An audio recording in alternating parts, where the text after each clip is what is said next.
ಶಾಲೆಯ ವಿದ್ಯಾರ್ಥಿನಿಯಾದ ದೇವತಾ ಕುಮಾರಿ ಅವರು ಬಂದು ಸ್ವಾಗತ ಭಾಷಣ ಮಾಡಬೇಕಾಗಿ ವಿನಂತಿ. ಸಂತೋಷ್ ಅವರಿಂದ ಪುಷ್ಪಗುಚ್ಛ ಕೊಡುವುದರ ಮೂಲಕ. Thank you. ವಿದ್ಯಾರ್ಥಿಗಳ ಪ್ರತಿನಿಧಿಯಾದಂತಹ ಸಂಗೀತ ಕೋರುತ್ತೇನೆ.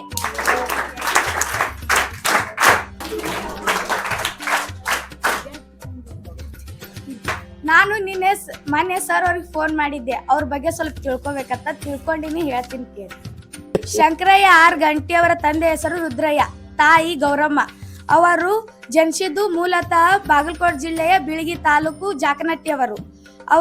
ಅವರ ಕವನ ಸಂಕಲನಗಳು 2, ಅದರಲ್ಲಿ ಒಂದು ಅವ್ರು ಬಿಟ್ಟು ಇವ್ರ್ಯಾರು. ಅವರು 11 ನಾಟಕಗಳು ಬರೆದಿದ್ದಾರೆ. ಅದ್ರಾಗ 5 ಸಣ್ಣ ಮಕ್ಕಳಿಗೆ ಬರೆದಿದ್ದಾರೆ, 6 ದೊಡ್ಡವ್ರಿಗೆ ಬರೆದಿದ್ದಾರೆ. ಅವರು ನಾಟಕವನ್ನು 50 ನಾಟಕಗಳನ್ನು ನಿರ್ದೇಶನ ಮಾಡಿದ್ದಾರೆ ಮತ್ತು ಅವರಿಗೆ ನಾಟಕದಲ್ಲಿ 40 ವರ್ಷದ ಅನುಭವ ಇದೆ. ಅವರು ಭಾಳ ಸಹೃದಯರು. ಅವರು ಕರ್ನಾಟಕ ಅಷ್ಟೇ ಅಲ್ಲ, ಹೊರ ರಾಜ್ಯಗಳಲ್ಲಿ ಸಹಿತ ರಾಷ್ಟ್ರ ಮತ್ತು ಅಂತಾರಾಷ್ಟ್ರೀಯ ಮಟ್ಟದ ನಾಟಕೋತ್ಸವದ ಸ್ಪರ್ಧೆಗಳಲ್ಲಿ ನಿರ್ಣಾಯಕರಾಗಿ ನಿರ್ದೇಶನ ಮಾಡಿ ರಂಗ ಶಿಬಿರಗಳನ್ನು ಆಯೋಜನೆ ಮಾಡಿದ್ದಾರೆ. ರಂಗ ಶಿಬಿರದ ನಿರ್ದೇಶಕರಾಗಿ ಕೆಲಸ ಮಾಡಿದ್ದಾರೆ. ಸುಮಾರು 50ಕ್ಕೂ ಹೆಚ್ಚು ನಾಟಕಗಳಿಗೆ ನಿರ್ದೇಶನ ಮಾಡಿದ್ದಾರೆ. ಅನೇಕ ನಮ್ಮಂಥ ಯುವ ನಿರ್ದೇಶಕರಿಗೆ ಮಾದರಿಯಾಗಿದ್ದಾರೆ. ಮತ್ತು ಅಷ್ಟೇ ಸರಳವಾಗಿ ನಮ್ಮನ್ನು ಅಪ್ಪಿಕೊಂಡು ಎಲ್ಲರೊಟ್ಟಿಗೆ ಕೆಲಸ ಮಾಡುವಂಥ ಮನಸ್ಥಿತಿ. ಈಗ ನಾವು ಅಷ್ಟು ದೊಡ್ಡ ನಿರ್ದೇಶಕರಿದ್ದರೂ ಸಹಿತ ನಮ್ಮ ಸಣ್ಣ ಸರ್ಕಾರಿ ಶಾಲೆಗೆ ಅವ್ರು ಬಂದಿದ್ದಕ್ಕಾಗಿ ನಮಗೆ ಭಾಳ ಖುಷಿ ಅನಿಸ್ತದೆ. ಹಾಗಾಗಿ ನಾನು ನಮ್ಮೂರು ಶಾಲಾ ಮಕ್ಕಳ ವೇದಿಕೆ ಪರವಾಗಿ ಅವ್ರಿಗೆ ಹಾರ್ದಿಕವಾದಂಥ ಸ್ವಾಗತವನ್ನು ಕೋರ್ತಾ, ಸರ್ ಅವರು ನಿರ್ದೇಶನ ಮಾಡಿದ ಅನೇಕ ನಾಟಕಗಳಿಗೆ ನಾನು ಬೆಳಕಿನ ವಿನ್ಯಾಸವನ್ನು ಮಾಡಿದ್ದೇನೆ, ಸರ್ ಜೊತೆಗೆ ಕೆಲಸ ಮಾಡಿದ್ದೇನೆ. ಅವರ ವರ್ಕಿಂಗ್ ಸ್ಟೈಲ್ ಭಾಳ ವಿಭಿನ್ನವಾಗಿದೆ. ಅವರ ಒಂದು ನಾಟಕ ಉರಿದ ಬದುಕು, ಈಗ ಒಟ್ಟು ರಂಗಭೂಮಿ ಮತ್ತು ಓದುವ ಕೇಳುವ ಪ್ರಕ್ರಿಯೆಗಳ ಕುರಿತು ಸರ್ ನಿಮ್ಮೊಂದಿಗೆ ಮಾತಾಡ್ತಾರೆ. ಈಗ ನಮ್ಮ ಸರ್ ಅವರು ಬಂದು ನಾಟಕವನ್ನು ಹೇಳುತ್ತಾ ನಿಮ್ಮ ಜೊತೆ ಮಾತಾಡ್ತಾರೆ. ಓಕೆ, ಮೊದಲಿಗೆ ನಿಮ್ಮೆಲ್ಲರಿಗೂ ನಮಸ್ಕಾರ. ಯಾಕೆಂದರೆ ಇವತ್ತಿನ ಕಿರಿಯರು ನಾಳೆ you are the total light of tomorrow. ಇವತ್ತಿನ ನೀವು ಏನು ಚಿಕ್ಕವರಿದ್ದೀರಲ್ಲ, ಈ ನಿಮ್ಮ ಬೆಳಕು ದೊಡ್ಡವರಾಗಿ ಬೌದ್ಧಿಕವಾಗಿ, ವೈಚಾರಿಕವಾಗಿ, ಸಾಮಾಜಿಕವಾಗಿ ಬೆಳವಣಿಗೆ ಹೊಂದುತ್ತಲ್ಲ, ನೀವು ನಿಮ್ಮ ಮನಸ್ಸಲ್ಲಿ ಏನು ಮೊಳೆಯುತ್ತೋ ಅದನ್ನು ಚಿಗುರಿಸ್ಬೇಕು. ಈಗ ತೊಗರಿ ಭೂಮಿಗೆ ಹಾಕಿದ ತಕ್ಷಣ ಮಳೆ ಬಂದು ಮೊಳಕೆ ಹೊಡಿತದೆ ಅಲ್ಲ, ಗಿಡ ಬರ್ತದೆ, ಹೂವು ಆಗ್ತದೆ. ಒಂದು ಬೀಜಕ್ಕೆ 1000 ಬೀಜ ಹುಟ್ತವೆ. ಹಾಗೆ ಎಲ್ಲ ಬೀಜಗಳು. ಹಾಗೆ ನಿಮ್ಮ ವಿಚಾರ 1000 ಮಂದಿಗೆ ಮುಟ್ಟುವಂಥ ದೊಡ್ಡವರಾಗಬೇಕು ನೀವು. ನಿಮ್ಮ ಒಂದು ವಿಚಾರ 1000 ಮಂದಿಗೆ ಮುಟ್ಟುವಂಗೆ. ಹಾಗಾಗಿ ಗಾಂಧಿ ಅಂತಾರಾಷ್ಟ್ರೀಯ ಮಟ್ಟಕ್ಕೆ ಮುಟ್ಟಿದ್ದಾನೆ. ಸುಭಾಷ್ ಚಂದ್ರ ಬೋಸ್ ದೇಶದ ಮಹಾಪ್ರಜ್ಞಾವಂತ ವಲಯದ ಸ್ವಾತಂತ್ರ್ಯ ವೀರ, ಆಮೇಲೆ ಸಿಪಾಯಿಗಳನ್ನು ಕಮ್ಯಾಂಡೆಂಟ್ಗಳನ್ನು ಕಟ್ಟಿದ ಮಹಾಧೀರ. ಭಗತ್ ಸಿಂಗ್ ಯಾವತ್ತೂ ಅವನು ಅಳಿಯಲಾರದ ನೆನಪಂದು ಇಡೀ ದೇಶದ ಸ್ವಾತಂತ್ರ್ಯಕ್ಕೆ ತನ್ನನ್ನೇ ತಾನು ಜೀವ ಕೊಟ್ಟಂಥವ್ರು. ಹಾಗೆ ನಿಮ್ಮನ್ನು ನೀವು ತೊಡಗಿಸ್ಕೊಂಡು ನಿಮ್ಮ ವ್ಯಕ್ತಿತ್ವವನ್ನು ನಿಭಾಯಿಸ್ಕೊಂಡು, ನಿಮ್ಮ ವ್ಯಕ್ತಿತ್ವವನ್ನು ರೂಪಿಸಿಕೊಂಡು, ನಿಮ್ಮ ವ್ಯಕ್ತಿತ್ವದೊಳಗೆ ಒಂದು ವಿಚಾರ ಇರ್ತದೆ. ಆ ವಿಚಾರವನ್ನು ಸಾಮಾಜಿಕ ಅಂದರೆ ನಿಮ್ಮ ಮನೆಯಿಂದ ಆಜು ಬಾಜು ಅಕ್ಕ ಪಕ್ಕ ಶಾಲಿ, ಸ್ಕೂಲು, ಬಸ್ ಸ್ಟ್ಯಾಂಡು, ಹೋಟೆಲ್ಲು, ನಿಮ್ಮ ರಿಕ್ರಿಯೇಷನ್ ಕ್ಲಬ್ಬು, ನಿಮ್ಮ ಆಟ, ಯಾವುದೋ ಒಂದು ಫೀಲ್ಡ್ನೊಳಗೆ ನೀವು ಉತ್ತಮರಲ್ಲಿ ಉತ್ತಮ ಅಂದರೆ ಅವನು ಬಿಟ್ಟು ಇನ್ಯಾರು ಇಲ್ಲ ಅನ್ನುವಂಥ ನೇಚರ್ನ ಪಡ್ಕೊಂಡ್ರೆ ನಿಮಗೆ ಸ್ಕೂಲ್ ಅಲ್ಲ, ಇಡೀ ರಾಜ್ಯ ಅಲ್ಲ, ಇಡೀ ದೇಶವೇ ಮಾನ್ಯತೆ ಕೊಡ್ತದೆ ಅಲ್ವಾ? ಆ ಮಾನ್ಯತೆ ಪಡೆಯುವಂಥ ವೈಚಾರಿಕ ಪ್ರಜ್ಞೆ ನಿಮ್ಮಲ್ಲಿ ಬೆಳೀಲಿ. ಹೊಸ ವಿಚಾರಗಳನ್ನು, ಹೊಸ ಕಥೆಗಳನ್ನು, ಹೊಸ ಹಾಡುಗಳನ್ನು, ಹೊಸ ಜನಪದಗಳನ್ನು, ಹೊಸ ಒಗಟು ಒಡಪು ಕತೆ ಇವುಗಳನ್ನು ಹೇಳ್ತಾ ಹೇಳುವುದು ಮತ್ತು ಕೇಳುವುದು ಬಹಳ ಇಂಪಾರ್ಟೆಂಟ್. ನಾನು ಹೇಳೋದು ನಿಮ್ಗೆ ಕೇಳ್ತಾ ಇದೆಯಾ? ನಾನು ಹೇಳೋದು ನಿಮ್ಗೆ ಕೇಳ್ತಾ ಇದೆಯಾ? ನಾ ಹೇಳೋದು ನಿಮಗೆ ಕೇಳ್ತಾ ಇದೆಯಾ? This is energy. ಇದು ಎನರ್ಜಿ. ಯಾವ ಎನರ್ಜಿ? Voice energy. ಇದು ಧ್ವನಿಯ ಪವರ್. ಎಸ್. ಆದರೆ ನಿಮ್ಮ ಪವರ್ ನಿಜವಾಗ್ಲೂ ಬರಬೇಕಾಗಿದ್ದು ನಾನು ಇಲ್ಲಿ ಕುಂತು ಮಾತಾಡ್ತೀನಲ್ಲ, ಹಿಂಗೆ ನೀವು ಕುಂತು ಮಾತಾಡೋದನ್ನ ನಿಮ್ಮಂತ ಇವರು ಕೇಳಬೇಕು. ಅವಾಗ ನಿಮ್ಮ ಪವರ್ ಗೊತ್ತಾಗುತ್ತೆ. ತಾತ ಗಿಂಡಿ ತಾಂಬರಿ ಗಿಂಡಿ ಬಿಚ್ಚಿ ನೋಡಿದ್ರೆ ಮುತ್ತಿನ ದಂಡಿ. ಹಾ, ಇದು ಒಂದು ಒಗಟು. ಯಾರು ಹೇಳ್ತೀರಿ? ಇದು ಬರಲ್ಲ ನಿಮಗೆ.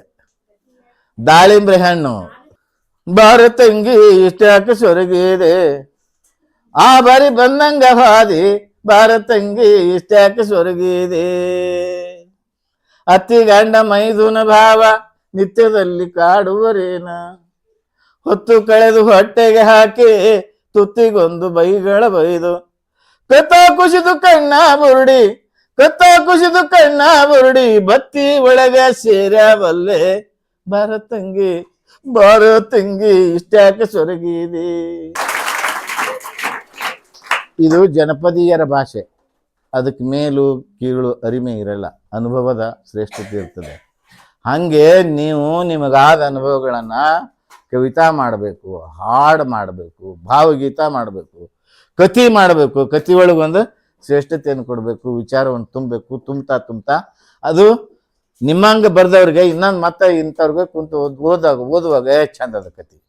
ಅಷ್ಟಾದ್ರೆ ಸಾಕು, ಅದಕ್ಕೇನು ಪ್ರಶಸ್ತಿ ಬರಬೇಕಾಗಿಲ್ಲ. ಶಾಂತರಸರು ಬಹಳ ಸೃಜನಶೀಲ ಬರಹಗಾರ, ಹೈದರಾಬಾದ್ ಕರ್ನಾಟಕದ ಬಹಳ ಸೃಜನಶೀಲ ಬರಹಗಾರ, ಕವಿ, ನಾಟಕಕಾರ.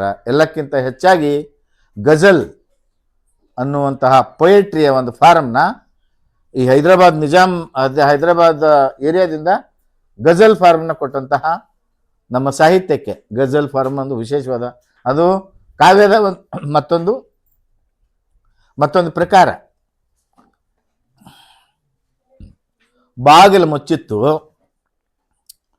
ಸಿಟ್ಟಿನಿಂದ ತಿಪ್ಪಣ್ಣ ಕುದ್ದು ಹೋದ. ಕಾಶಿ ಮಲಿಯನ್ನು ಬಿಟ್ಟು ಇವಳನ್ನೇ ಯಾಕೆ ಕೊಲ್ಲಬಾರ್ದು ಅನಿಸಿತ್ತು ಅವನಿಗೆ. ಈಗ ಅಪರಾತ್ರಿ, ಎಲ್ಲಿಗೆ ಹೋಗಬೇಕು? ಬರುವಾಗ ಯಾರೋ ಹಿಂದೆ ಬಿದ್ದಿದ್ದಾರೆ ಅನಿಸ್ತಿತ್ತು. ಸಂಶಯ. ನೋಡ್ತಾನೆ, ಹಿಂದೆ ಯಾರೋ ಅಟ್ಯಾಕ್ ಮಾಡಕ್ಕೆ ಬರ್ತಾ ಇದ್ದಾರೆ. ಚೀಟಿ ಪಾಟಿ ಚಿಲ್ಲರ್ ದಾಟಿ ಅಂಕು ಡೊಂಕ ಅನ್ನುವಂತೆ ಯಾವುದೋ ಓಣಿ ಹಾದ ಸುತ್ತ ಹಾಕೊಂಡು ತಿಪ್ಪಣ್ಣ ಬಂದಿದ್ದ. ಇಲ್ಲಿ ನೋಡಿದ್ರೆ ಈ ಸ್ಥಿತಿ. ಮತ್ತೆ ಮೆಲ್ಲನೆ ಬಾಗಿಲು ಬಡಿದ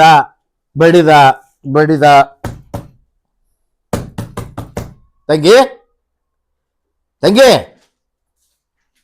ಹಗೂರ್ಕ ಬಾಗಿಲು ತೆಗಿತದ. ತೆಗ್ದಾಗ ಏನಾಗ್ತದ, ತಿಪ್ಪಣ್ಣ ಇನ್ನೇನು ಬಂದು ತೆಗಿಯೋ ಅಂತ ಕಾಲು ಇಡ್ತಾನ. ಗಸಗ್ನ ಕಾಲು ಒಳಗೆ ಏನ ಒಳಗೆ ಬರಬೇಡ ಅಂತ, ಒಳಗೆ ಬರಬೇಡ ಅಪ್ಪವು ಅಂತೊಳಗೆ, ಒಳಗೆ ಬರಬೇಡ ಅಂತಂದ. ಬ್ಯಾಡ ಅಣ್ಣ, ನಿನ್ನ ಕಾಲು ಬೀಳ್ತೀನಿ, ಒಳಗೆ ಬರಬೇಡ, ನಮ್ಮನ್ನೆಲ್ಲ ಸಾವಿನ ಬಾಯಿಗೆ ನುಗ್ಬೇಡ ನೀನು ಅಂತ.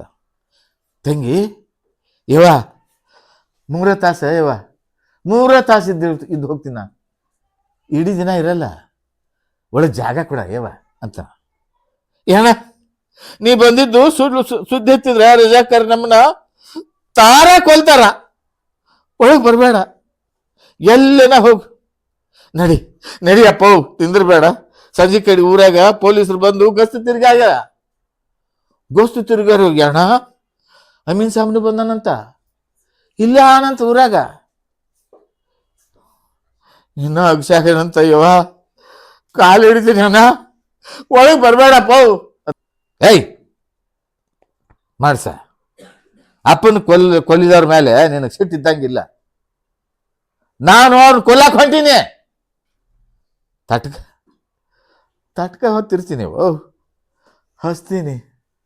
ಅನ್ನವ ತಂಗಿ ಏನಾದರೂ ಕೂಡ ತಿಂಬಕ್ಕ, ಸಿಟ್ಟು ಹಾಕಿಲ್ಲ ಅಣ್ಣ, ಈಗ ನಾವು ನಮ್ಮನ್ನು ಕೊಲ್ಲಕ್ಕೆ ತಯಾರಾಗ್ಯಾರ ಅವರು. ಹೇಳಿದ್ರು ಬ್ಯಾಡಣ್ಣ, ಜಲ್ದಿ ನಡಿ ಅಣ್ಣ. ಆತ ಈಗ ಬರ ಗಂಡನ ನೋಡ್ತಾನವ, ಹಿಂಗ್ಯಾಕೆ ಮಕ್ಕೋಣ ಸೊಳ ಮಗವ, ಕುಡ್ದು ಮಕ್ಕೋಣನ. ಜೀವದ ಅಂಜಿಕೆ ಹೆಚ್ಚಾಗಿ ರಜಾಕರ್ ಸೋಬ್ತಿ ಮಾಡಕತ್ತೇನೆ ಈಗವ. ಈ ಮಾತು ನಿನಗೆ ಹೇಳ್ಬಾರ್ದು ಮಾಡಿದ್ದೆ. ನನ್ನೇ ಬರ ಅಪ್ಪನ ಕಳ್ಕೊಂಡೆ, ಈಗ ಅಣ್ಣನೂ ಕಳ್ಕೊಳಕ್ ನನಗೆ ಇಷ್ಟ ಇಲ್ಲಪ್ಪ. ಅಣ್ಣಂದ್ರೆ ಯಾರು? ಅವನೇ. ಅಪ್ಪನಂತೂ ಕಳ್ಕೊಂಡಿನಿ, ಅಣ್ಣನಂದ್ರೆ ನಿನ್ನ ಕಳ್ಕೊಳಕ್ಕೆ ಅಂತ. ಅಣ್ಣನ ಕಳ್ಕೊಳಕ್ ಇಷ್ಟ ಇಲ್ಲಪ್ಪ. ಆತ ಕುಡ್ದು ಒಳಗ ಮಕ್ಕೊಂಡ. ನೀ ಬಂದದ್ ಗೊತ್ತಾದ್ರ ರಜಾಕಾರಿಗೆ ಸುಳಿವು ಕೊಡ್ತಾನ, ಅವರು ಹಿಡ್ಕೊಂಡು ಹೋಗ್ತಾರ ನಿನ್ನ. ಈ ಮಾತು ನಿನಗೆ ಹೆಂಗೆ ಹೇಳಲಿ ಅಂತ. ಏನ ನಾ ಸಹಾಯಕ್ಕೆ ತಯಾರಿನಿಪ್ಪ, ಆದ್ರ ನೀ ಬದುಕಬೇಕು. ಈ ಕಾಶಿ ಮಲ್ಲಿನ ತಾರ ಕಡಿಬೇಕು. ಈ ಸುದ್ದಿ ನಾ ಕೇಳಬೇಕು. ನಡಿಯಣ್ಣ, ಹೊತ್ತಾತು. ಏನವ ಅಣ್ಣನ ಕುತ್ತಿಗೆ ಬಿಗಿದು ಮಾತು ಮುಂದೆ ಸ್ತಬ್ಧಾಗ್ತವ. ಆಕೆ ಸರಕಿನ ಒಳಗೆ ಹೋಗಿ ಒಂದು ಗಂಟೆ ತಂತಾರೆ, ಬುತ್ತಿ ಗಂಟೆ ತಂದು ಕೊಟ್ಟು, ಅಣ್ಣ ತಗೋ, ಇದ್ರಾಗ ರೊಟ್ಟಿ ಗಟ್ಟಿಬೇಳೆ ಅದ, ಎಲ್ಲಾದ್ರೂ ಹೋಗ್ತೀನು ಅಂತ ಕೊಡ್ತಾಳ ಅವನ ಕೈ. ಚೀಲ ತಗೊಂಡು ತಿಪ್ಪಣ್ಣ ಹಿಂದೆ ಸರಿದ, ಬಾಗಿಲು ಮುಚ್ಕೊಂತು. ಚೇವ್ ಅಂತ ಗೌ ಅನ್ನೋ ಗತ್ತಲಿ. ಎಲ್ಲಿ ಎದುರುಗಡೆ ಏನದ, ಎಕಡಿದು ಅದ ಗೊತ್ತಿಲ್ಲ. ಕತ್ತಲಂದ್ರೆ ಕತ್ಲ, ತಗ್ಗೆಲ್ಲಿದ, ತವರೆಲ್ಲಿದ, ದಿಣ್ಣೆ ಎಲ್ಲಿದ, ಕಲ್ಲೆಲ್ಲಿದ, ಹೆಂಗ ಏನೂ ಕಾಣಲ್ದು. ಆ ಕತ್ತಲೆಯನ್ನು ಸೀಳ್ಕೊಂಡು ಎಲ್ಲಿಗೆ ಹೋಗ್ಬೇಕು ಅಂತ ವಿಚಾರ ಮಾಡ್ತಾನ. ಯಾರು? ತಿಪ್ಪಣ್ಣ. ಚಲೋ ಅರ್ಥ ಆಗಕತ್ತೈತಿ ನಿಮ್ಗೆ? ಅಂದ್ರೆ ನಾವು ಓದಿ ಚಂದ ಕೇಳಕತ್ತೆ, ಕರೆ ಸುಳ್ಳು ಹೇಳ್ತೀರಿ. ಊರಿಗೆ ಪೊಲೀಸರು ಬ್ಯಾರೆ ಬಂದಾರಂತ. ಅಲ್ಲದೆ ರಜಾಕಾರ ದಂಡು ಈ ಊರಾಗ ದೊಡ್ಡದೇ ಆದಂತ. ಅಗಸಿ ಕಡೆ ಹೋದ್ರ ಪ್ರಾಣ ಉಳಿಯೋದಿಲ್ಲ. ಆ ಓಣಿ ಒಳಗ ಮಸೀದಿ, ಅಲ್ಲಿ ರಜಾಕಾರ ಕ್ಯಾಂಪ, ಈ ಕಡೆ ಸಣ್ಣ ಸಂಧಿ ಒಳಗ ತಪ್ಪಿಸ್ಕೊಂಡು ಹೋಗ್ಬೇಕು ಅಂತ ಆ ಮಸೀದಿ ಹಿಂದಿನ ರೋಡ್ನಾಗ ಹಾಕಿ ತಿರುಗಿ ಸುತ್ತೋರ್ದು ಮುಂದಕ್ಕೆ ಹೋತಾನ. ಒಂದು ಮನೆ ಎರಡು ಮನೆ ದಾಟಿಲ್ಲ, ಯಾರೋ ಹಿಂದೆ ಬಂದ ಶಬ್ದ. ತಿಪ್ಪಣ್ಣ ಹಿಂದಿರುಗಿ ನಿಂತು ಕೈ ಬಾಂಬಿಗಾಗಿ ಜೋಬ್ನಲ್ಲಿ ಕೈ ಹಾಕ್ತಾನ. ಯಾರೂ ಇಲ್ಲ. ತಿಪ್ಪಣ್ಣ ಹಿಂದಿರುಗಿ ನಡೆದ. 4-8 ಮಾರು ಹೋಗಿರ್ಲಿಲ್ಲ. ಹಿಂದಿನಿಂದ ಗಪ್ ಅಂತ ಅವನ 2 ಕೈಗಳನ್ನ ಹಿಡಿದ್ರು. ಹಿಡ್ತಾ ಬಲ ಆಯ್ತು. ಅವ ಹೆಂಗೆ ಮಿಸ್ಕಾಡ್ತಾನೋ ಹಂಗಾಗಿ ಗಟ್ಟಂಗೆ ಹಿಡ್ಕೊಂಡ. ಹಿಡ್ತಾ ಬಲ ಆಯ್ತು. ಕೊಸರ್ಕೊಳ್ಳಕ್ಕಾಗಲಿಲ್ಲ. ಏಯ್, ನಾನು ಶಂಕರಣ್ಣ, ಸುಮ್ಮನೆ ನನ್ನ ಜೊತೆ ಬಾ. ಕೊಸರಾಡ್ದಿ ಮಗನ, ಇಲ್ಲೇ ನೆಲಕ್ಕೆ ಮಲಗಿಸ್ತೀನಿ, ಬಾ ಎಂದು ಆತ ತಿಪ್ಪಣ್ಣ ಕೈ ಬಿಟ್ಟ. ಹೆಗಲ ಮೇಲೆ ಕೈ ಹಾಕಿ ದರ ನಡೆಸಿಕೊಂಡು ಹೋಗಿ ಯಾವುದೋ ಇಕ್ಕಟ್ಟಾದ ಓಣಿ ಒಳಗೆ ಹಾದು ಮನೆಯೊಂದರ ಹಿತ್ತಲು ಬಾಗಿಲಿಗೆ ಮೆಲ್ಲನೆ 3 ಸಲ ಬಡಿದ. ಬಾಗಿಲು ತೆರೀತು. ಇಬ್ಬರು ಒಳಗೆ ಹೊಕ್ಕು ಬಾಗಿಲು ಮುಚ್ಕೊಂಡ್ರು. ಇನ್ನೊಬ್ಬರ ಮನೆಗೆ. ನಾನಿನ್ನು ವಿರೋಧಿ ಅಲ್ಲ, ಇಲ್ಲೊಂದು ಕಡೆ ಹೋಗೋಣ ಬಾ, ಏನೋ ಒಂದು ಪ್ಲಾನ್ ಅದ ಅಂತ ಕರ್ಕೊಂಡು ಹೋಗ್ತಾನೆ. ಮಂದಗೆ ಚಿಮಣಿ ಉರಿತಿತ್ತು. ತಿಪ್ಪಣ್ಣಗ ಜೀವದಾಗ ಜೀವ ಇರಲಿಲ್ಲ. ಶಂಕರಣ್ಣ ಯಾರಂತ ಗೊತ್ತಾಗಿತ್ತು. ಹೌದು. ಆದ್ರ ಆತ ಪೊಲೀಸರು ಹಿಡಿಕೊಟ್ರೆ. ಯಾಕಂದ್ರ ತಿಪ್ಪಣ್ಣನ ಮನೆತನದ ಮೇಲೆ ಶಂಕರಣ್ಣಂದು ಸಿಟ್ಟಿತ್ತು. ಆತ ತನ್ನ ಕೈಗಳನ್ನು ಬಿಟ್ಟು ಹೆಗಲ ಮೇಲೆ ಕೈ ಹಾಕಿ ಬರುವಾಗ ಮಂದಿಗೆ ಚಿಮಣಿ ಉರಿತಿತ್ತು. ತಿಪ್ಪಣ್ಣನಿಗೆ ಜೀವ ಇರಲಿಲ್ಲ. ಶಂಕರಣ್ಣ ಯಾರೆಂಬುದು ಗೊತ್ತಿತ್ತು. ಆದ್ರೆ ಆತ ಪೊಲೀಸರಿಗೆ ಹಿಡಿದು ಕೊಟ್ರೆ. ಯಾಕಂದ್ರೆ ತಿಪ್ಪಣ್ಣ ಮನೆತನ ಮೇಲೆ ಶಂಕರಣ್ಣ ಸಿಟ್ಟಿತ್ತು. ಸಿಟ್ಟು ಅನ್ನೋದಕ್ಕಿಂತ ಕುಣಿಸಿ ಇತ್ತು. ಆತ ತನ್ನ ಕೈಗಳನ್ನು ಬಿಟ್ಟು ಹೆಗಲ ಮೇಲೆ ಕೈ ಹಾಕಿ ಬರುವಾಗ ನಾನು ಯಾಕೆ ಅವನ ಮೇಲೆ ಆಕ್ರಮಣ ಮಾಡಲಿಲ್ಲ ಅಂತ ಅನಿಸ್ತದೆ ಅವ್ರಿಗೆ. ಯಾರಿಗೆ? ತಿಪ್ಪಣ್ಣ. ಯಾಕೋ ಬ್ಯಾಡ್ ಅನಿಸ್ತು. ಸಮಯ ಬಂದರೆ ಬಾಂಬ್ ಒಗದ್ರಾತು ಅಂತ ಹಂಗೆ ಬಾಂಬ್ ಕೈ ಹಾಕ್ತಾನೆ, ಹಾಕಲ್ಲ. ಚಿಮಣಿಯ ಬೆಳಕಿನಲ್ಲಿ ತಿಪ್ಪಣ್ಣ ಇನ್ನೊಬ್ಬ ಬಾಗಿಲು ತೆರೆದ ವ್ಯಕ್ತಿಯನ್ನು ನೋಡಿದ. ದಪ್ಪ ಮೀಸೆಯ ಕುಳ್ಳನ ವ್ಯಕ್ತಿ. ದಪ್ಪನ ಮೀಸಿ, ಕುಳ್ಳಗ ಎತ್ತರ ಅಲ್ಲ. ಒಂದು ಹಲ್ಲು ಮುಂದೆ ಬಂದಿತ್ತು. ವಿಶ್ವಾಸ ಸೂಸುವ ಕಣ್ಣು, ಪಳ ಪಳ ಪಳ ಪಳ ಹೊಳಿತಿದ್ದು ಕಣ್ಣು. ಆಗ ಇಬ್ರು ಹೊಸಬರಾದ್ರಿ. ನಿಮ್ಮ ಪರಿಚಯ ನಿಮಗಿಲ್ಲ ಅಂತ ಕಾಣ್ತದ. ಈತ ಭೀಮರೆಡ್ಡಿ, ಈತ ತಿಪ್ಪಣ್ಣ. ಶಂಕರನ್ನ ಇಬ್ಬರ ಕಡೆಗೂ ನೋಡಿದ. ಇವ ಭೀಮರೆಡ್ಡಿ, ಇವ ತಿಪ್ಪಣ್ಣ ಅಂತ ಶಂಕರಣ್ಣ ನೋಡ್ತು. ಇಬ್ಬರ ಮುಖದ ಮೇಲೆ ನಗೆ ಮೂಡಿತ್ತು. ಇಬ್ಬರು ತುಂಗಭದ್ರಾ ದಂಡೆಯ ಮೇಲೆ ಬೇರೆ ಬೇರೆ ಶಿಬಿರಗಳಲ್ಲಿ ಇದ್ದವರು. ಅವರಿಬ್ಬರು ನದಿ ದಾಟಿ ಬಂದು ಆಕ್ರಮಣ ಮಾಡುತ್ತಿದ್ದರು. ಸಾಕಷ್ಟು ಹೆಸರು ಮಾಡಿದ್ರು. ಪೊಲೀಸರು, ರಜಾಕಾರರು ಇವ್ರ ಹೆಸರು ಕೇಳಿದ್ರೆ ಹೆದರುವಷ್ಟು ಭಯಂಕರವಾಗಿ ರಜಾಕಾರ ವಿರುದ್ಧ ಹೋರಾಡಿದ್ರು ಇವರು. ಯಾರೋ ಶಂಕರಣ್ಣ, ಭೀಮರೆಡ್ಡಿ. ಅವ್ರು ಕೆಲಸ ಮಾಡಕ್ಕೆ ಬಂದವನು ತಿಪ್ಪಣ್ಣ, ಅವ್ರ ಗೂಡು. ಹೆದರುವಷ್ಟು ಅಂದರೆ ಸಾಹಸದ ಕೆಲಸ. ಅವರು ಒಬ್ಬರನ್ನೊಬ್ಬರು ಭೇಟಿ ಆದದ್ದೇ ಇವತ್ತು. ಈ ಭೀಮರೆಡ್ಡಿ ಏನು ಮಾಡ್ತಾನ ಅಂತ ಕೇಳಿರ್ತಾನ, ಆರು ನೋಡಿರಲ್ಲ. ಈಗ ತಿಪ್ಪಣ್ಣ ಏನು ಮಾಡ್ತಾನೆ ಅಂತ ಕೇಳಿರ್ತಾನ, ಇವನು ನೋಡಿರಲ್ಲ. ಈಗಿಬ್ರು ಮುಖಾಮುಖಿ ಆಗಿರ್ತಾರೆ. ಯಾರ ಮೂಲಕ? ಶಂಕರಣ್ಣ ಗಟ್ಟಿಯಾಗಿ ಹಿಡ್ಕೊಂಡು ಬಂದಿರ್ತಾನಲ್ಲ, ಅವನ ಪರಿಚಯ ಮಾಡಿಸ್ತಾನೆ. ನೋಟದಲ್ಲಿ ಏನೇನೋ ಪ್ರಶ್ನೆಗಳಿದ್ದು ಇಬ್ರು. ತಿಪ್ಪಣ್ಣ ಆ ಕೋಣೆಯ ತುಂಬ ಕಣ್ಣಾಡಿಸಿ ಶಂಕರಣ್ಣನ ನೋಡ್ದ. ಆ ನೋಟದಲ್ಲಿ ಏನೇನೋ ಪ್ರಶ್ನೆಗಳಿದ್ವು. ಇದು ನನ್ನ ಮನೆ ಅಲ್ಲ. ನನ್ನ ಮನೆಯನ್ನ 4 ತಿಂಗಳ ಹಿಂದೆ ರಜಾಕಾರ ಸುಟ್ಟುಬಿಟ್ರು. ಇದ್ದೊಬ್ಬಾಕಿ ಅಮ್ಮ ಹೋದ ವರ್ಷ ಸತ್ತು ಹೋದ್ಲು. ನಾನೊಬ್ಬನೇ ಊರಾಗ ಕಷ್ಟ ಮಾಡ್ಕೊಂತ ಕೈ ಬಾಯಿ ಸುಟ್ಕೊಂಡು ಅಡುಗೆ ಮಾಡ್ಕೊಂಡು ಹಂಗೂ ಹಿಂಗೂ ಬದುಕು ನಡೆಸಿದೆ. ರಜಾಕಾರ ಹಾವಳಿ ಶುರುವಾಯ್ತಲ್ಲ, ನನಗೆ ಸುಮ್ಮನೆ ಕುಂದ್ರೋದು ಆಗಲಿಲ್ಲ. ಬ್ಯಾಟ್ರದವ್ರ ಗೌಡ್ರ ಜೊತೆಗೆ ತಿರುಗಾಕ ಶುರು ಮಾಡಿದೆ. ಹೇಳಿ ಕೇಳಿ ಅವ್ರ ಗೌಡ್ರಪ್ಪ ದೊಡ್ಡ ಗುಂಪು ಕಟ್ಟಿಕೊಂಡು ನಿಜಾಮರ ವಿರುದ್ಧ ಸಡ್ಡು ಹೊಡೆದು ನಿಂತಿದ್ರು. ಅವ್ರ ಉಪಟಳ, ಆಕ್ರಮಣ ರಜಾಕಾರಿಗೆ ತಡೆಯೋಕ್ಕಾಗಲಿಲ್ಲ. ನಿಮಗೆಲ್ಲ ಗೊತ್ತಿರ್ಬೇಕಲ್ಲ ಅವ್ರ ಸುದ್ದಿ. ಅಲ್ಲಿ ಅದಾರ ಅಂದ್ರೆ ಇಲ್ಲಿರ್ತಿದ್ರು, ಇಲ್ಲಿ ಅದಾರ ಅಂದ್ರೆ ಅಲ್ಲಿ ಇರ್ತಿದ್ರು. ಶಾಬಾಷ್ ಅನ್ಬೇಕು ಅವ್ರಿಗೆ. ಇವತ್ತಿಗೂ ಯಾರ ಕೈಯಾಗೂ ಸಿಕ್ಕಿಲ್ಲ. ರಾತ್ರಿ ಒಬ್ಬರೇ ಹಿರೇ ಕುದುರೆ ಮೇಲೆ ಹೋಗಿ ಸೈನ್ಯದ ಶಿಬಿರದ ಮೇಲೆ ಬಾಂಬ್ ಹೋಗೋದು ಬರ್ತಿದ್ರು.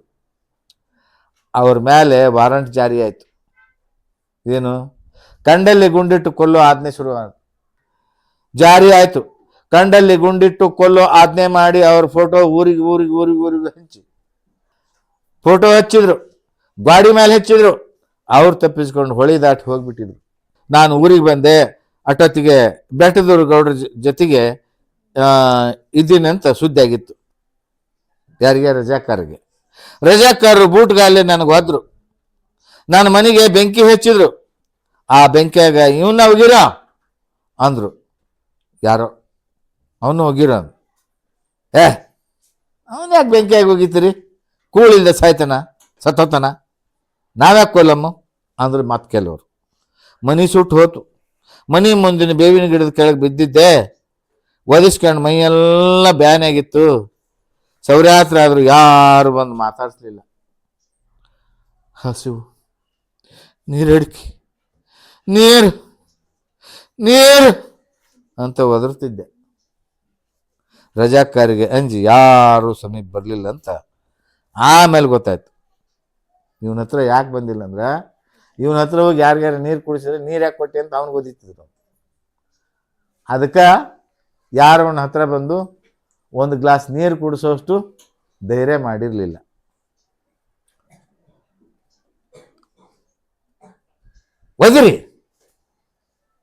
ಒದರಿ ಎಚ್ಚರಿತು. ಎಚ್ಚರ ಆದಾಗ ಇಲ್ಲೇ ಇದೇ ಕೊಲೆಯಾಗಿದ್ದೆ. ಇದು ಮಾದರ್ ದುರ್ಗಪ್ಪನ ಮನೆ. ಮಾದರ್ ದುರ್ಗಪ್ಪನ ಮನೆ ತಂದು ಹಾಕ್ಯಾರ ಆ ಪರಿಸ್ಥಿತಿ ಇದ್ದಾಗ. ಅವನ್ನ ಆತ ಹೊತ್ಕೊಂಬಂದು ಇಲ್ಲಿ ಮಲಗಿಸಿದ್ದ. ಎಚ್ಚರ ಆದಾಗ ತಂಬಿಗೆ ಬಾಯಿಗಿಟ್ಟು ಮಾದರ್ ದುರ್ಗಪ್ಪ, ಇವಾಗ ಕುಡಿ ತಮ್ಮ, ನೀರರ ಕುಡಿಯೋ, ಹೊಡಿಸ್ಕೊಂಡು ಒದಿಸ್ಕೊಂಡು ಭಾಳ ನಿತ್ರಾಣಾಗಿದ್ದಿ, ಜೀವ ಬದುಕ್ಲಪ್ಪ, ಜೀವ ಬದುಕಿರ ಮತ್ತೆ ರಜಾಕಾರ ಕೂಡ ಏನಾರು ಫೈಟ್ ಮಾಡ್ಬೋದು, ಕುಡಿಯಪ್ಪ ತಮ್ಮ ಕುಡಿ ಅಂತ ಮಾದರ್ ದುರ್ಗಪ್ಪ ಇವನು ಕಟ್ಬಾಯಿಗೆ ಚರಗಿ ಇರ್ತಾನ, ಅವ ಚರಗಿ ತಳ್ತಾನೆ ನೀರಿಂದು ಇದನ್ನ. ನಾನು ಅವನ್ನೇ ದಿಟ್ಟಿಸಿ ನೋಡ್ತಿದ್ದೆ. ಅವ ಕುಡಿತಮ್ಮ, ಜೀವ ಬದುಕಲಿ ಮೊದಲ, ಜೀವಕ್ಕೆ ಯಾವ ಕುಲನೂ ಇಲ್ಲೋ.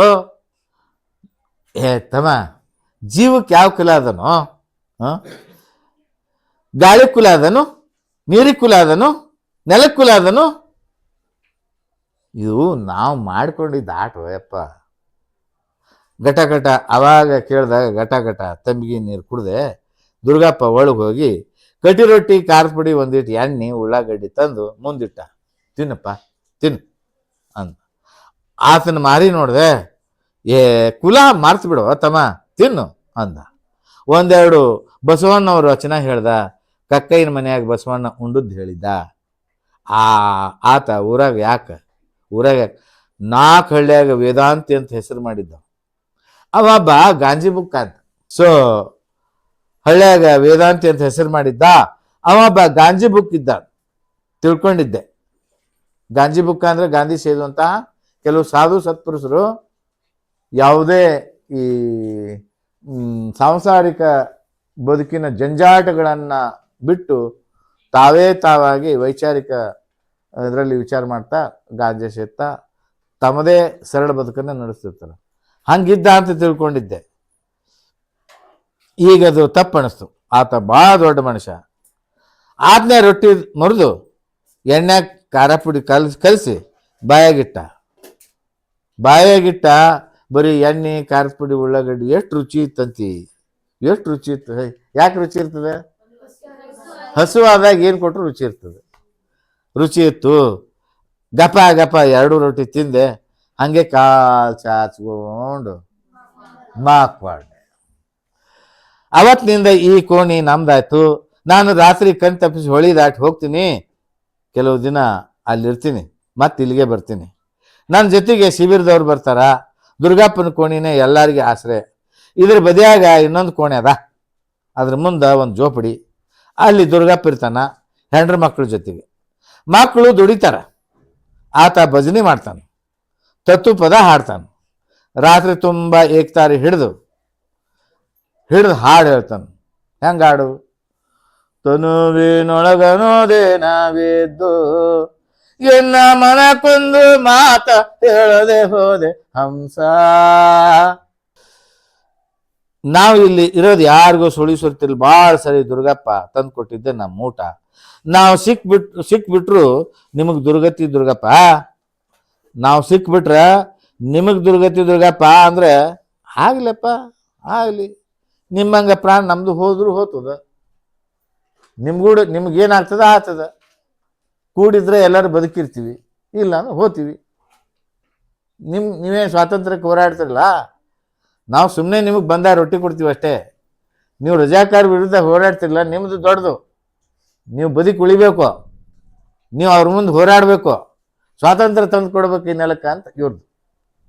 ಅಂದ್ರೆ ಒಳಗಿನ ಅರ್ಥ ಅವ್ರು ಯಾಕೆ ಆಶ್ರಯ ಕೊಡ್ತಿದ್ರು ಒಬ್ಬ ಸಾಧು ಸಂತರ ಮನೆಯೊಳಗೆ ಅಂದರೆ ರಜಾಕಾರ ವಿರುದ್ಧ ಹೋರಾಡಿದವ್ರು ಹಸಿದು ಅಪರಾತ್ರಿಯಾಗ ಎಲ್ಲಿ ಆಶ್ರಯ ಸಿಗದಿದ್ದು ಇಲ್ಲಿ ಬಂದಾಗ ರೊಟ್ಟಾರ ಸಿಗಲಿ ಅಂತ ಅವ್ರು ಬರ್ತಿದ್ರು. ಹಿಂಗೆ ಇದೊಂದು ಆಶ್ರಯ ತಾನಾಗಿತ್ತು. ಅವ್ರು ಯಾಕೆಂದ್ರೆ ಸ್ವಾತಂತ್ರ್ಯಕ್ಕೆ ಹೋರಾಡ್ತಾರೆ ಅಂತ ಅವ್ರು ಬದುಕಿಸ್ತಿದ್ರು. ಆಗಲಿ, ನಿಮ್ಮಂಗೆ ಪ್ರಾಣದ ಹಂಗೆ ತೊರೆದು ದೇಶಕ್ಕಾಗಿ ನಾನಾಗಲಿ ನಮ್ಮ ಮಕ್ಕಳಾಗಲಿ ಏನು ಮಾಡಿಲ್ಲಲ್ಲ, ನೀವು ಮಾಡಕತ್ತೀರಿ. ಈಗಿಷ್ಟಾದ್ರೂ ನಿಮ್ಮಿಂದ ಆಗ್ತದಲ್ಲಪ್ಪ. ಈ ಸುಡುಗಾಡು ರಾಜ್ಯದಾಗ ಇದಕ್ಕಿಂತ ಸಾಯೋದು ಬೇಸಲ್ಲೇನು? ಆದ್ರೆ ಈ ಹೋರಾಟದಾಗ ನಿಜಾಮ್ ಮಾತ್ರ ಹೇಳಿ ಹೆಸರ್ಲಿಂಗ ಆಗೋದು ಕರೆ. ಈ ಹೋರಾಟದೊಳಗೆ ಹೈದರಾಬಾದ್ ನಿಜಾಮ್ ಅದನಲ್ಲ, ಅವ ಹೇಳಿ ಹೆಸರಿಲ್ಲಂಗೆ ಸಾಯ್ತಾನೆ, ಅಷ್ಟೊತ್ತು ಗ್ಯಾರಂಟಿ. ಗೆಲುವು ನಮಗೆ. ಬದುಕಿದ್ರೆ ಸ್ವಾತಂತ್ರ್ಯ ನೋಡೋಣ ಹೆಂಗಿರ್ತದೋ. ಸಾತ್ರ ದೇಶಕ್ಕಾಗಿ ಸಾಕ್ತ ಅಂತಾರ. ಅಂತ ಸಾವು ಯಾರಿಗುಂಟು, ಯಾರಿಗಿಲ್ಲ. ಅದು ಪುಣ್ಯದ ಕೆಲಸನ. ನಮ್ಮ ಮುಂದಿನವ್ರಾದರೂ ನಾವು ನೋಡ್ಲಿಕ್ಕೆ ಅಷ್ಟ ಹೋಯ್ತು. ನಮ್ಮ ಮುಂದಿನವ್ರು ನೀವು, ನಾವು ಸಾಯ್ತೀವಿ ಸ್ವಾತಂತ್ರ್ಯಕ್ಕೆ. ನಾವು ನೋಡೋದಿಲ್ಲ ಸ್ವಾತಂತ್ರ್ಯ ಎಷ್ಟು ಚಂದ ಇರ್ತದ, ಎಷ್ಟು ಸುಖವಾಗಿರ್ತದೆ. ಮುಂದಿನವ್ರು ನೀವು ನೋಡ್ತಿರಲ್ಲ, ಮುಂದಿನವ್ರು ನೋಡ್ತಾರಲ್ಲ ಅಂದ. ಆಗಾಗ ಆತ ಇಂಥ ಮಾತು ನಮ್ಗೆ ಹೇಳ್ತಾ ಇರ್ತಾನ. ಅವನು ಕೇಳಿ ನಮ್ಮ ಕೈಕಾಲಿನೊಳಗೆ ಉಕ್ಕಿನ ಬಲ ಬರ್ತಿತ್ತು. 3 ಮಲಗಿದ್ರು ತಿಪ್ಪಣ್ಣಗೆ ನಿದ್ದೆ ಬರಲಿಲ್ಲ. ಹೆಂಗೆ ಬರ್ತದ? ಮಾಡಬೇಕಾದ ಕೆಲಸದ ಬಗ್ಗೆ ಯೋಚನೆ ಭಾಳ ಪೀಡ್ಸಾಕಿತ್ತು. ಕಾಸಿಂ ಅಲಿನ ಹೆಂಗೆ ಮುಗಿಸ್ಬೇಕು? ಕಾಸಿಂ ಅಲಿ ದೊಡ್ಡ ಲೀಡರ್, ಕಾಸಿಂ ಅಲಿ ಅಂತೇಳಿ ಅವ ಹೈದರಾಬಾದ್ ನಿಜಾಮನ ದೊಡ್ಡ ಮಿಲಿಟರಿಯ ದೊಡ್ಡ ಕಮಾಂಡೆಂಟ್. ಕಾಸಿಂ ಅಲಿನ ಹೆಂಗೆ ಮುಗಿಸ್ಬೇಕು ಅಂತ ವಿಚಾರ ಮಾಡುವಾಗ ಅವ ತಂಬಿಗೆ ಹಿಡ್ಕೊಂಡು ಹೋಗೋದು ನೆನಪಾತ. ಹೌದು, ಹೆಂಗೆ ಮಾಡಬೇಕು ಅಂತ ತಂಬಿಗೆ ತಗೊಂಡು ಕುಂತಾಗ ಕಂಟಿ ಮರಿ ಕುಂತು ಕೆಲಸ ಮುಗಿಸ್ಬೇಕು. ಅವ ತಂಬಿಗೆ ತೊಗೊಂಡು ಕುಂತಿರ್ತಾನಲ್ಲ, ಹಿಂದಿನಿಂದ ಹೋಗಿ ಅಟ್ಯಾಕ್ ಮಾಡಬೇಕು ಅಂತ ಇವ್ರ ಪ್ಲ್ಯಾನ್. ಸುಳಿ ಮಗ ದಿನ 3 ಸರ್ತಿ ಹೋಗ್ತಾನೆ ತಪೆಲಿ ತಗೊಂಡು. ಎದಕ್ಕ? ಯಾರು? ಕಾಸಿಂ ಅಲಿ. ಸುಳಿ ಮಗ ದಿನ 3 ಸರ್ತಿ ಹೋಗ್ತಾನೆ ತಪೆಲಿ ಅಂತ ಕುಂಡಿ ಮಾಡ್ಕೊಂಡು. ತಂಬಿಗೆ ಹಿಡ್ಕೊಂಡು ಹೋಗೋ ಟಿವಿ ನೋಡ್ಬೇಕು, ಯುದ್ಧಕ್ಕೆ ಹೊಂಟಂಗಿರ್ತದೆ ಅಂತ ತಿಪ್ಪಣ್ಣಗೆ ಹಳಿ ವಿಚಾರ ಬಂದು ವಿಚಿತ್ರ ಅನ್ನಿಸ್ತು. ತಿಪ್ಪಣ್ಣ ಸಿಟ್ಟು ಇಲ್ಲಿ ಗೊತ್ತಾಗತ್ತೆ ನಾವು, ಅವ ಕಾಸಿಂ ಅಲಿನ ಹೆಂಗೆ ಕೊಲ್ಲಬೇಕು ಅಂತ ವಿಚಾರ ಹಿಂದಿನ ಸೇಡಿನ ಮನೋಭಾವದ ಮಾತುಗಳಿವು. ಅವಾಗ ನಿರೂಪಕ 2 ವಿಚಿತ್ರ ಯಾಕೆ ಅನಿಸ್ತಂದ್ರ, ಇದೇ ಕಾಸಿಂ ಅಲಿ ಅವ್ರ ಅಪ್ಪನ ಬಿಟ್ಟಿರ್ತಿರ್ಲಿಲ್ಲ. ಕಾಸಿಂ ಅಲಿ ಈ ತಿಪ್ಪಣ್ಣ ಇರ್ತಾನಲ್ಲ ಅವ್ರ ಅಪ್ಪ, ಊರಿನ ಪ್ರತಿಯೊಂದು ಶುಭ ಕಾರ್ಯದಾಗ ಎಲ್ಲಾರ ಜೊತೆಗೆ ಎಷ್ಟು ಪ್ರೀತಿಯಿಂದ ಇದ್ನಲ್ಲ. ಯಾರ ಮನೆಯಾಗ ಏನೇ ಕಾರಣ ಆದ್ರೂ ಸತ್ರು ಬದುಕಿದ್ರು ಕಾಸಿಂ ಅಲಿ ಹಾಜರಿರ್ತಿದ್ದ. ಅಂದ್ರೆ ಅದು ಹಿಂದೂ ಮತ್ತು ಮುಸ್ಲಿಂ ಅನ್ನುವಂತಹ ವಿರೋಧಾಭಾಸ ಇರಲಿಲ್ಲ. ಇವ್ರ ಮನೆಯಾಗ ಏನಾರ ಮದುವೆ ಕಾರ್ಯ, ಕುಬ್ಸದ ಕಾರ್ಯ, ತೊಟ್ಲ ಕಾರ್ಯ ಇದ್ರೆ ಕಾಸಿಂ ಅಲಿ ಗ್ರೂಪ್ ಬಂದು ಇವ್ರ ಮನ್ಯಾಗ ತೊಟ್ಲ ಕಟ್ಟಿ ಇದು ಮಾಡಿ ಕಸ ಗುಡಿಸಿ ನೆಲ ಚಳಿ ಹೊಡೆದು ರಂಗೋಲಿ ಹಾಕಿ ಮಂದಿನ ಕರೆದು ಊಟಕ್ಕೆ ಬರ್ರಪ್ಪ ಅಂತ ಕರೆದು ಹೋಗ್ತಿದ್ರು. ಕಾಸಿಂ ಅಲಿ ಸಂಬಂಧದೊಳಗೆ ಇವ್ರು ಹೆಂಗಿದ್ರು ಅಂದ್ರೆ ಅಷ್ಟು ಅನ್ಯೂನ್ಯವಾಗಿದ್ರು. ಯಾವಾಗ ರಜಾಕಾರರು ಬಂದು ಇವ್ರಿಗೆ ದುಡ್ಡು ಕೊಟ್ಟು ಒಂದು ಗ್ರೂಪ್ ಮಾಡಿ ಮೇಲೆ ಎತ್ತಿದ್ರಲ್ಲ, ಇವರು ರಜಾಕಾರ ಕೂಡ ಹೋರಾಡಕ್ಕೆ ಶುರು ಮಾಡಿದ್ರು. ಈ ತಿಪ್ಪಣ್ಣ, ಗೌಡ್ರು ಮತ್ತು ಇವರು ಸುಬೇದಾರರು ಇವರೆಲ್ಲ ಒಂದು ಗ್ರೂಪ್ ಆಗಿ ಅವ್ರ ವಿರುದ್ಧ ಹೋರಾಡಕತ್ತಿದ್ರು. ಆವಾಗಿನ ಸ್ಥಿತಿ ಹೆಂಗಿತ್ತಂದ್ರೆ, ಅವ್ನು ಕಟಿಂಗ್ ಮಾಡ್ತೀನಿ ನಜಾಮ, ಅವ್ರ ಅಪ್ಪ ಕಾಸಿಂ ಅಲಿ ಇಬ್ರು ಒಂದೇ ತಾಟ್ನಾಗ ಊಟ ಮಾಡ್ತಿದ್ರಂತ. ಓದ್ತೀನಿ ನೋಡಿ ಜೊತೆ. ಒಮ್ಮಿಂದೊಮ್ಮ ಎಷ್ಟು ಬದಲಾಯಿಸ್ಬಿಟ್ನಲ್ಲ ಈ ಕಾಸಿಂ ಅಲಿ.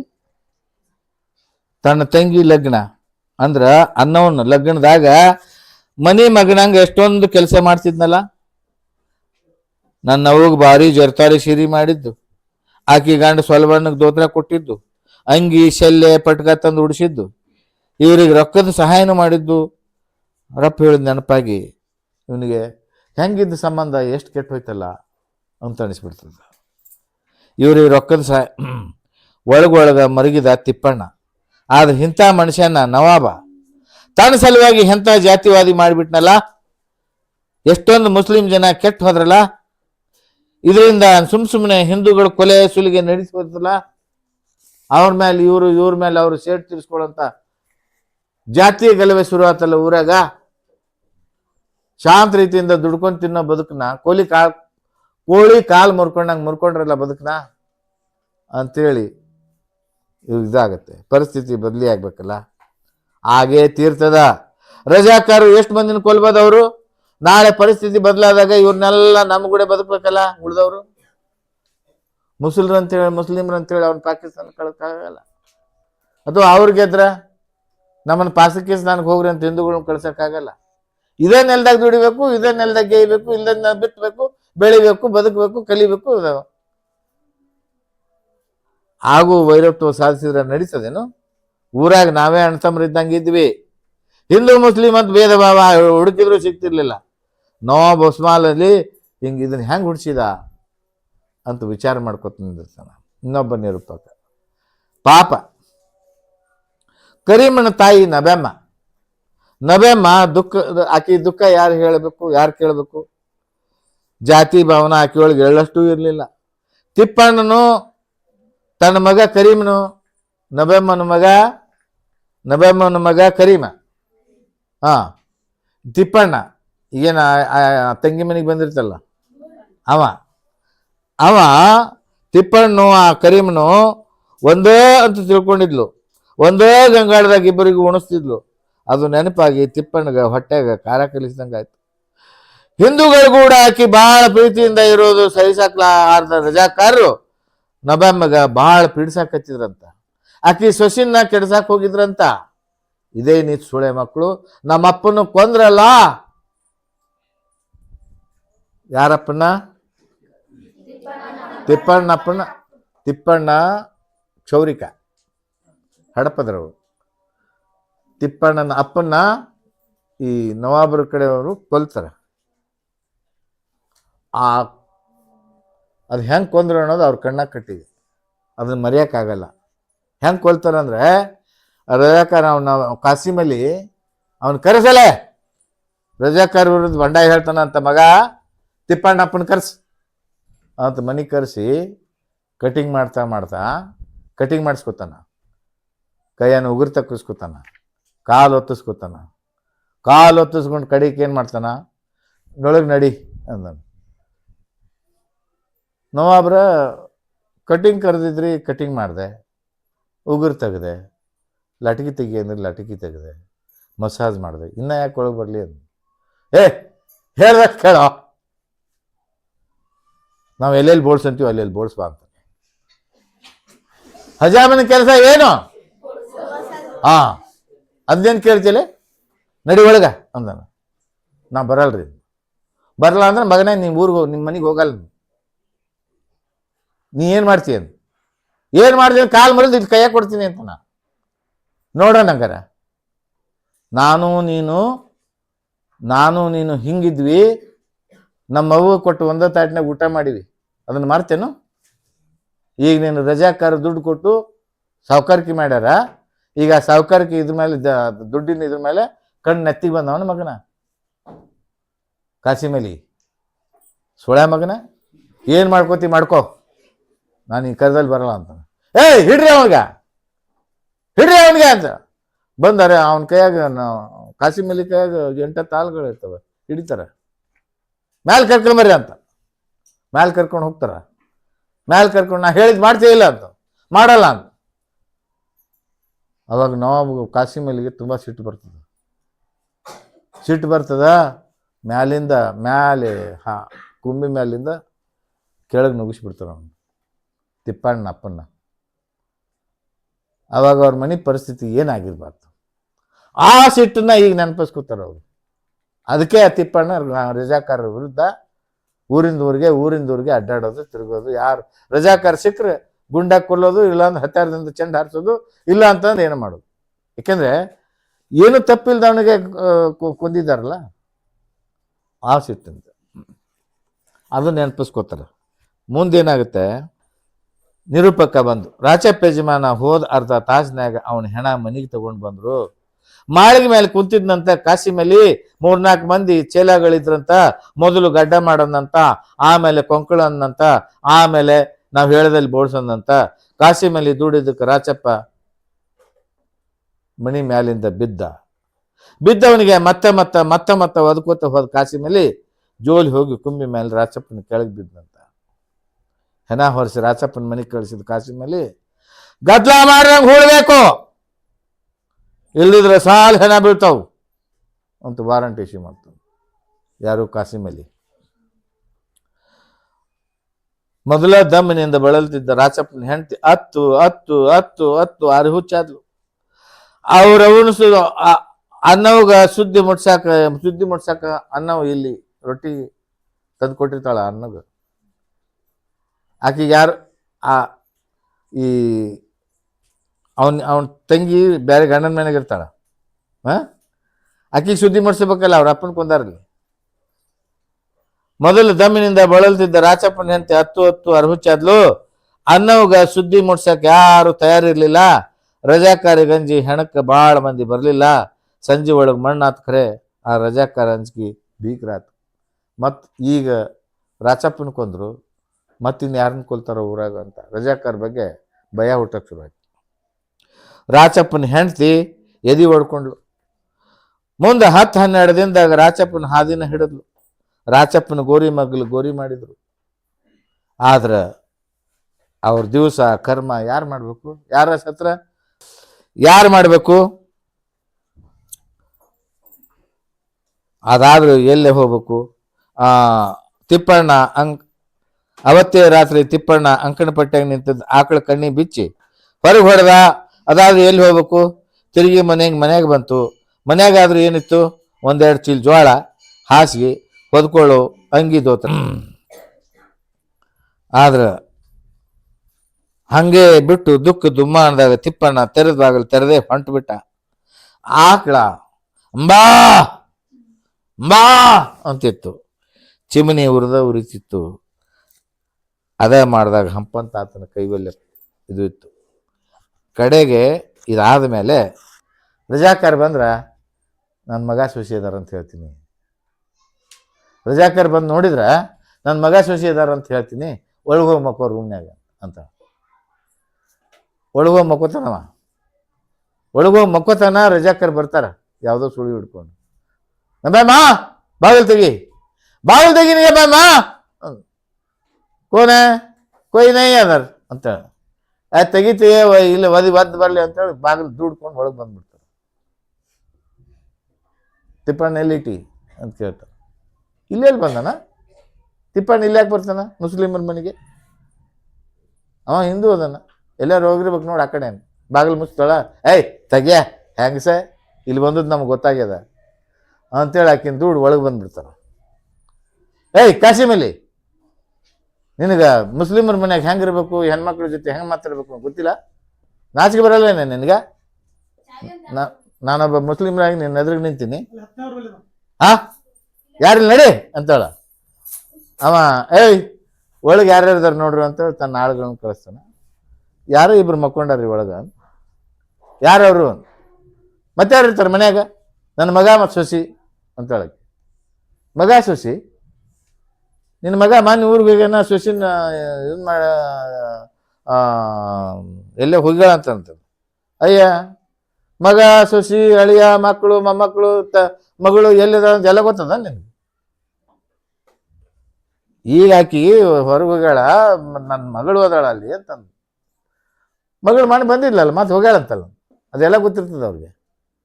ಏಯ್ ಯಾರ್ದಾರು ನೋಡ್ರಿ ಅಂತ. ಏಯ್ ಒಳಗೆ ಹೋಗ್ಬೇಡ್ರಿ ಅಂತ ಹೇಳಿ ಬಾಗಿಲು ಇಡ್ತಾಳೆ. ಒಳಗೆ ಮಲಗಿರ್ತಾರಲ್ಲ ಅವರು. ಏಯ್ ಗಂಡ ಹೆಂಡತಿ ಇದ್ದಾರೆ, ಒಳಗೆ ಹೋಗ್ಬೇಡ್ರಿ ಅಂತ. ಏಯ್ ತೆಗೆ ಅಂಥೇಳಿ ಇದು ಮಾಡ್ತಾರೆ. ಅಷ್ಟರೊಳಗಾಗಿ ಕಿಲಿ ಜಡಿತೀನಿ ಅಂತ.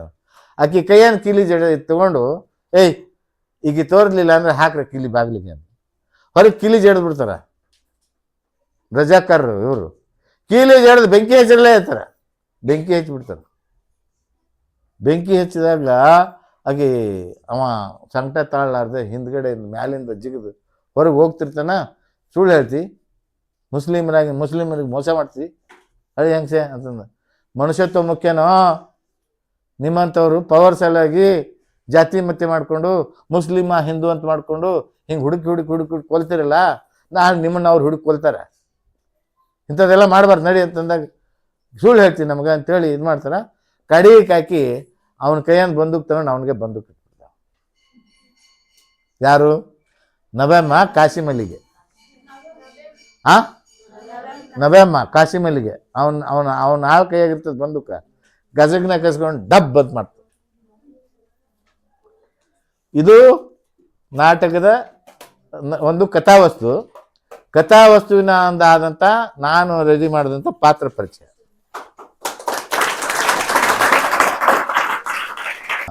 ಈ ನಾಟಕದಲ್ಲಿ ಅನೇಕ ಮಾನವೀಯ ಮೌಲ್ಯಗಳವ, ಗೊತ್ತಾಯ್ತಾ? ಅಲ್ಲಿ ನೋಡ್ರಿ, ಒಬ್ಬ ಕಾಶಿಮಲಿ. ಯಾರವ ಕಾಶಿಮಲಿ? ಮುಸ್ಲಿಂ ಸರಿ. ಯಾರವ? ರಜಾಕರ್. ನೋಡು, ಒಬ್ಬ ಮುಸ್ಲಿಂ ಹೆಣ್ಣು ಮಗಳು ತನ್ನ ಸೊಸೆಯೊಂದಿಗೆ ಒಬ್ಬ ಗಂಡಸನ್ನ ಹಿಂದೂ ಗಂಡಸನ್ನ ಮಲಗಿಸ್ತಾರ. ಯಾಕೆ? ಅವನ್ ಜೀವ ಹೋಗ್ಬಾರ್ದು ಅಂತ. ನಾವೆಲ್ಲ ಅಕ್ಕಪಕ್ಕದಲ್ಲಿ ಒಟ್ಟಿಗೆ ಸೇರಿ ಬದುಕಿದವರು, ದುಡಿದವ್ರು. ಇವ್ರು ಯಾರೋ ಎತ್ತಿ ಕಟ್ಟಿ ಯಾವ್ದೋ ಒಂದು ಕೋಮು ದ್ವೇಷಕ್ಕೆ ಒಳಗಾಗಿ ನಮ್ಮನ್ನು ಒಬ್ಬರೊಬ್ರು ಕೊಲ್ತಿದಾರಲ್ಲ ಅನ್ನೋ ಇದಕ್ಕಾಗಿ ತನ್ನ ಸೊಸೆಯ ಹತ್ರ ಮಲಗಿಸ್ತಾಳೆ. ಅದು ದೊಡ್ಡ ಗುಣ ಅದು, ಹೌದಾ? ಇವತ್ತು ಅಂತ ಮೌಲ್ಯವನ್ನು ನಾವು ಕಲಿಬೇಕಾಗಿದೆ. ಇದು ಬರೀ ಒಂದು ಪಾಠ ಅಲ್ಲ, ನಮ್ಮ ಬದುಕಿಗೆ ಒಂದು ಮಾದರಿ ಇದು. ಒಂದು ಜಾತೀಯತೆಯನ್ನು ಮಾಡಬೇಡಿ, ಅದರಿಂದ ಏನೂ ಉಪಯೋಗ ಇಲ್ಲ. ಮನುಷ್ಯತ್ವದಿಂದ ಎಲ್ಲರೂ ಅನ್ಯೋನ್ಯವಾಗಿ ದುಡಿಮೆಗೆ ಹೆಚ್ಚು ಬೆಲೆ ಕೊಟ್ಟು ನಿಮ್ಮ ದುಡಿಮೆಯೇ ನಿಮ್ಮ ಜಾತಿ ಆಗಬೇಕು. ಅದೇ ನಿಮ್ಮನ್ನು ಬದುಕಿಸುತ್ತೆ. ಎಲ್ಲರೂ ಒಟ್ಟಿಗೆ ದುಡಿಬೇಕು, ಒಟ್ಟಿಗೆ ಎಲ್ಲರನ್ನ ಅನ್ಯೋನ್ಯವಾಗಿ ನೋಡಬೇಕು, ತರತಮ ಭಾವದಿಂದ ನೋಡಬಾರ್ದು. Okay, all the best.